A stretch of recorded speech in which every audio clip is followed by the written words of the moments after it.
when we actually distill down what is the thing that's preventing you from being able to move forward, it's actually all in the head. And I'll give you an example. So I was talking with an individual for 45 minutes, by the way, kind of deconstructing what was going on in his life. And I had to pause after about 45 minutes. I was like, okay, I think I see the whole picture. Like, let me make sure I'm hearing you correctly. What I'm hearing you say is you're working 120 hours a week. Your business partner is working 0. Oh, and by the way, that business partner is your uncle.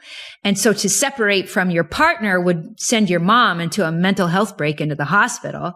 And you're actively losing your best employees, including a former employee who's trying to sue you for $1 million, right? All of those things are happening. And you come home at the end of the day and your wife wants to know why you're not being present with your 3 and 2-year-old. Am I hearing you correctly? And it's just like when you actually see and you see the landscape of the complexity of what happens when we're a business owner, of course, you're overwhelmed. Of course, you feel painted into a corner.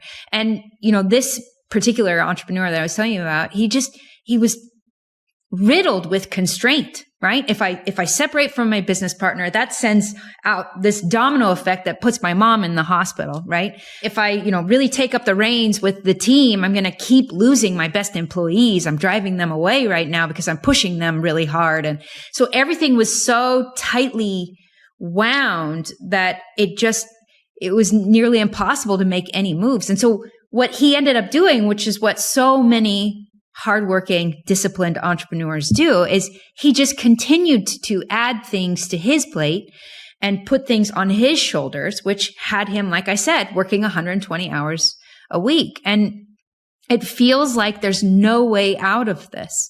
And the reality is, Adam, there is a way out, but it starts here. And it starts with your thoughts. More specifically, it starts with your beliefs, right? Because he was believing that if he separated with his business partner, aka his uncle, that would send his mom into a mental health break. And so we had to work with those beliefs, and then we had to make changes in his reality in order to actually make those changes. Wow.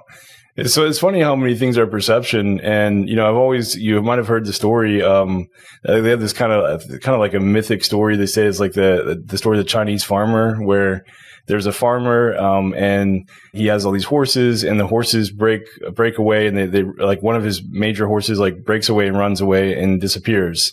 And all the neighbors are like, "Oh, you're so unfortunate. You lost your horse." Then like the next day, the horse comes back, but when it comes back with a pack of other wild horses, and they all go into the stable. So now he has 5 horses out of one. And then the neighbors are like, "Oh, you're so lucky that happens."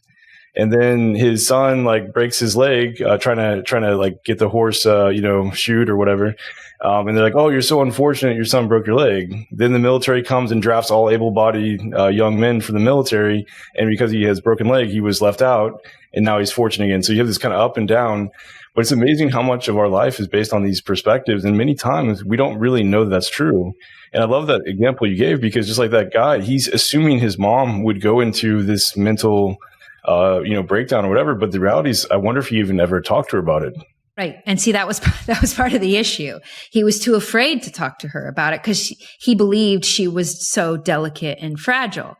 And so the thing that I want everybody listening to see is we can get in this trap, in a delusion inside of our own head. And we have these thoughts that are actually beliefs that we're holding to be true.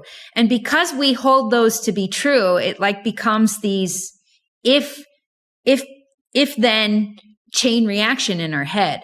And, this same client just recently, he's been working with me for 2 years now. And I could tell he was in a place of fear. And this is what I want people to see.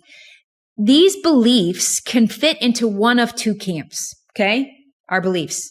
They either have us running from something that we're afraid of, or we have a belief that is like a beacon pulling us through the darkness, pulling us through the unknown, and has us excited, propelled forward towards something that we're actually wanting, right? So we're either running from something or we're being pulled towards something that we want. And so often we can be, without realizing it, we're in this state that I call frantic energy because we're running from something that we're afraid of. And you can never build a significant, productive, well-oiled machine when what you're trying to do is just get away from something that you're afraid of, right? We have to have a vision of where it is that we're going.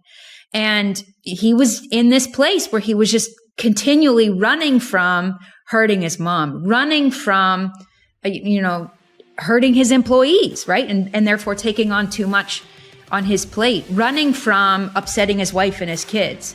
And we had to start building a vision of where he was going.